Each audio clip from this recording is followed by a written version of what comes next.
What's up, AfterBuzzers? Welcome back to one of my favorite AfterBuzz shows. It is our mini spotlight series. I'm your host, Jamie Gray, and our next guest is an actor, producer, and she is the creator of her own production, theater production company. I mean, come on. Our next guest is Laura Niemi. Stay with us. You're tuned in to AfterBuzz TV, the ESPN of TV talk. Now, let the buzz begin. What's up, guys? Laura is applauding me right now. She's such a doll. She killed that opening. Thank you. She killed it. I tried, I tried. Welcome back, guys, to our mini spotlight series. I'm Jamie Gray, and as I said, Laura Niemi is in the building. I'll give you your own applause here. Let's give each other an applause. Yes. I mean, it's just amazing. Women are just out here doing big things, and I mean, you are no different. So a lot of people also know you from This Is Us, where you played Jack Pearson's mother. Yeah. So this is incredible. It's a huge show on NBC. Like, what the heck? How's that for you? I mean, it's amazing. It's well, hopefully they don't recognize me from This Is Us because I'm looking pretty rough in it. If you've seen some of the episodes, Marilyn's had better days, shall we say. But yeah, I mean, what can I say? It's just Dan Fogelman. It's a gift. Yeah. I mean, to be in This Is Us, to be a Pearson is like... It's pretty incredible. It's pretty incredible. What are we at? 9 nominations this Emmy season. Mm-hmm. And I mean, just to be working with the people that I get to work with, and again, Dan Fogelman and the writers are just... What is it like working with the cast? I mean, I've actually gotten to see them, and also, I mean, we've had cast members here. We've been to the SAG Awards. Who have you had? I'm not on that after show, so you'll have to check that out. Which that's going to be a shameless plug. Make sure you check out all of our after shows, drama, reality TV, competition shows. So check out our This Is Us after show. But yeah, we've had people over, and I know we've had I know we've had Faith Herman. We had Faith Herman. Yes. Oh, Faith Herman, the little one. We did an interview with her. Good. She speaks so well. Like, I know it's because she's young, but I'm like, adult. She's an adult, a tiny adult. It's adorable. We actually met both of the sisters, so we've seen them many times around here. But welcome to City Yourself. Yeah, I mean, I'm so humbled. I get to work with such amazing talent. Michael Angarano and Milo Ventimiglia. They both play my sons, and my husband Peter Anarati. I mean, it's a lovely group of actors and people in general. So I feel very fortunate. Right. Yeah. Now, as an actor and, I mean, producer yourself, you have your own theater production company. I do. Lost Angels. Lost Angels Theater Company, Okay. So tell me a little bit about that as well. Well, I started at, 2004, I want to say. 2004. And we did some really big hit productions. And I was just on the phone today meeting with a director to launch something in summer-spring of 2020. Okay. So it's just, theater is... Theater is everything. Theater is the actor's forum, Absolutely. It's where we get to just, it's that immediate gratification. It's, just... Getting ready every night. It's its purest form. I used to do musical theater. Yeah. I was in a conservatory school. So, So then it's like, there's nothing like it. I got to get back at it, too. Yeah. I used to do it a lot. And again, there's nothing like it. Just being on stage, hearing the crowd. Yeah. It's art in its purest form. Yeah. So I think it's amazing. Yeah. But how did you even coming up with your own theater production company? I worked in a theater for many years, and I was in theater companies, and at the time, they were doing a lot of classic works, Chekhov and Shakespeare, and I, that wasn't something that, I was really interested in some of the newer playwrights that were on the scene, and so I just branched out and started my own, and I think the first production I did, was a co-production with some friends that was about the Troubles in Belfast, and it was... we had music. It was called Ourselves Alone. It's a beautiful play by Anne Devlin. And I just fell in love with producing. Right. And I decided to branch out on my own. And that's when I got the rights to Tracy Letts' Killer Joe. Wow. And that was a really big hit for Lost Angels. So what was one of your first productions that you did with that company? Killer Joe. It was Killer Joe? It was Killer Joe. Wow. As a first time out. So, you know, I set the bar pretty high because Yeah, we'd won all these Ovation Awards and was like, oh, this is how it's always going to be. I'm a beast. It's okay. It's always going to be like this. Of course, it's not. Right, you know, right. but it was just wonderful. And so, you know, it's since then, you know, I've done other plays, but you know, I live in Los Angeles. It's, you know, you have to make money, tell me about it. You know, being able to theater doesn't pay as well. So, you know, I had to.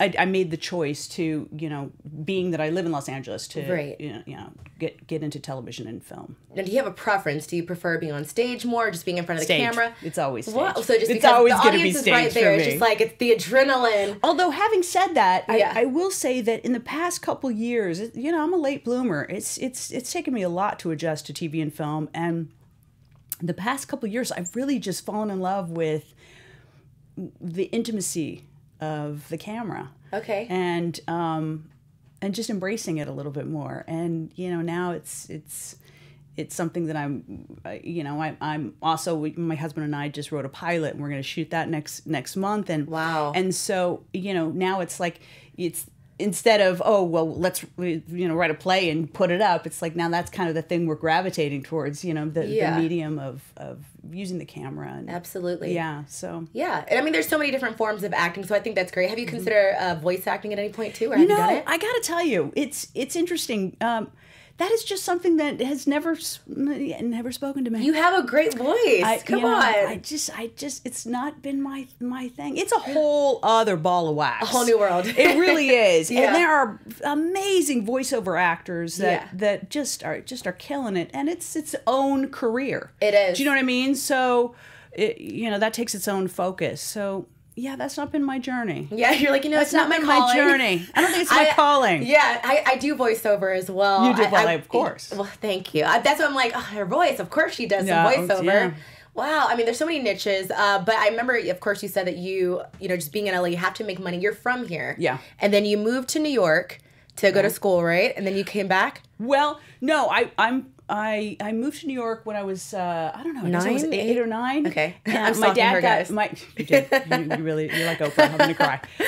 But my dad got transferred. Okay. He was in upper management in insurance, and he got transferred to Rochester, New York, and New Jersey. And so we lived on the East Coast for you know, a bit of time.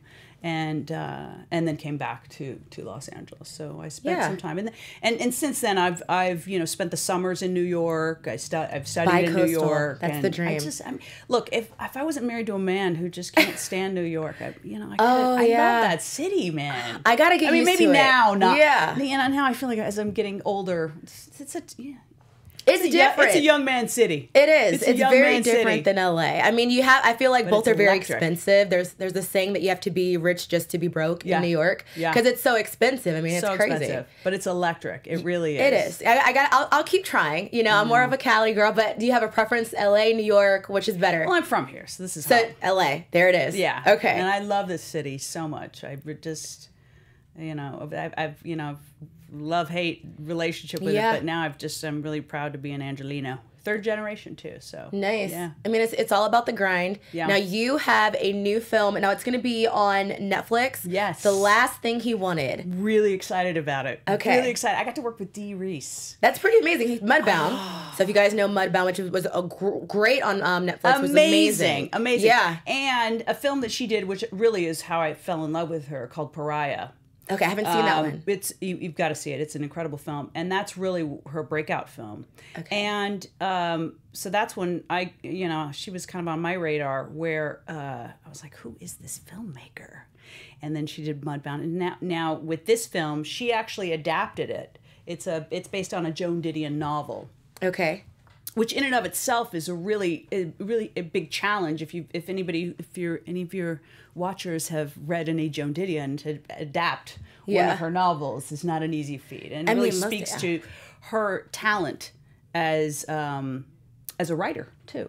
So just to be in her company and get to get to work with her. We shot last year in Puerto Rico and in Florida, and she's just so laid back and just cool, and I'm excited about where her career is going to go. So yeah, that's amazing. Yeah. So yeah, Dee Rees. Now also you are co-starring opposite Anne Hathaway, and Ben Affleck. Anybody else that I have not named? Willem Dafoe. Okay, all right. Yeah, there's some heavy hitters in this film. That's pretty amazing. And it's a thriller, which is my kind of.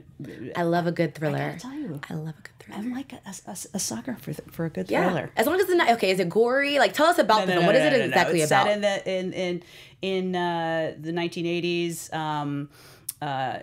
during the Reagan years. I play Anne's coworker from the Washington Post. Okay. And it's just it's a fun film. I think it's going to be one of those films that's just going to do very, very well. Yeah. All right, I'm excited about it. So you have The Last Thing He Wanted. Now, I also heard about an indie film where you are also starring. Let's go here. Those Who Wish Me Dead, starring Angelina Jolie, directed by Taylor Sheridan. Tell us about that as well. I just finished shooting that. Taylor Sheridan, who's killing it right now as a director, Yellowstone, and just it's so exciting. I shot that in Albuquerque, and with Angelina, who's just the coolest. Yeah. How cool? Like, I mean, is she as cool as her very down to characters? earth. Yeah. It's very, very, very down to earth, very approachable. All the things you get. You never know what to expect when you go on set and you're working with different actors, and especially at that level, and she's just really down to earth, very approachable. Just just very, very open. Okay, so open how? Just sharing, she was very forthcoming about, how she's going to take some time. Right now she's focused because I asked her about directing. Yeah, okay. Because I think she's a fantastic director.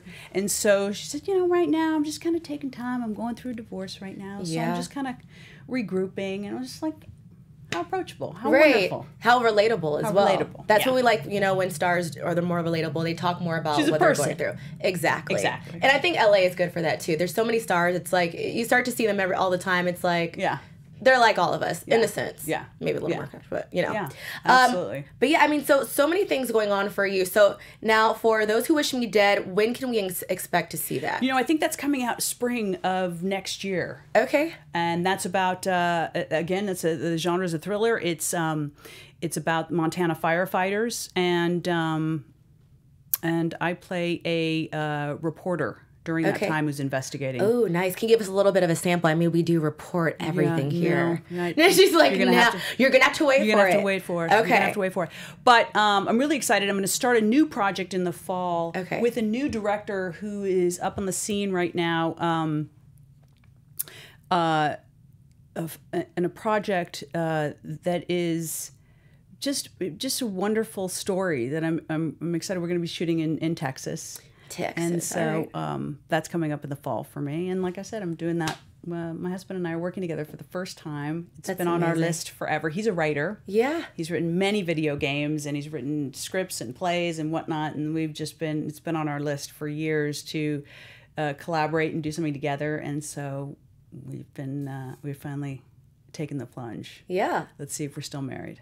Oh my! I know. I was like, so wait a minute. If you guys are working together, I don't know. But I mean, there are couples who can make it happen. So, I don't know. Oh my gosh! She's like, listen, I'm actually just gonna forewarn you here. You got this. Oh my God! The laugh. No, we'll be married. I heard the laugh. Well, I mean, you do in so many genres, from comedy to drama, now thriller. I mean, is there a certain genre that you have not touched that you want to get into? I'd love to do a biopic. I'd love to play a real person. Okay. I know that sounds bizarre. I don't know. I'm not like Sally Fields, where I was like, I always want. I know that I want to play Mary Todd. I know that I want to. I don't know, but I was recently asked the question, have you ever played a real person? And the only thing closest to that has been when I was in the movie Jobs. I played his secretary, who was based on a real person, but not really. In the script, it was very vague. So I really couldn't say that. So I don't know. It started me thinking. Like, how cool would that be to have to have that responsibility of playing a real person, someone's life. That's pretty sensitive. Yeah. But I mean, you never know. I'd say manifest it, put it out there. Right. Yeah. I'm putting it out into the universe. Laura Niemi. All right. So I mean, okay. So you have This Is Us, The last thing he wanted. Now, are we expecting that in December? When can we expect that? Well, I think, fingers crossed. Okay. Hopefully at Sundance, but we'll see. All right. The beginning of next year, we're hoping. Yeah. Okay, awesome. I mean, she's booked and busy, guys. Anything else that we should expect from your theater company, or just any other dates we should know about? In the talks right now. Hopefully spring, summer 2020, there'll be a new Los Angeles Theater Company production, which I'm really excited about. Excited about. I got to be on the lookout for that, and you guys do too. Now, before we go, Laura, please let people know where they can find you on social media. I'm mostly only active on Instagram. I'm not really a Twitter I'm all person. About IG. Laura Niemi. Laura Niemi on Instagram. Laura Niemi? On Insta. Awesome. At Laura Niemi. All right, I gotta, of course, follow her. You guys do too. Now, you can also follow me on Twitter at It's Jamie Gray, or on Instagram at Jamie Gray, Jaimi. Thank you so much, and thank you, Laura. Laura Niemi, everybody. Thank you, Jamie. Thank you. You did great. Take care. You too. Our founder, Keven Undergaro, and me, Maria Menounos, would like to thank you for tuning in to AfterBuzz TV. Remember, we're not just the first, we're the biggest in the world, and we're the only destination for all your favorite TV shows. Whatever you crave, we've got it. So go to AfterBuzzTV.com and check out our lineup. Buzz you later. The views expressed herein are those of the hosts only and do not necessarily reflect the views of AfterBuzz TV or its owners or principals.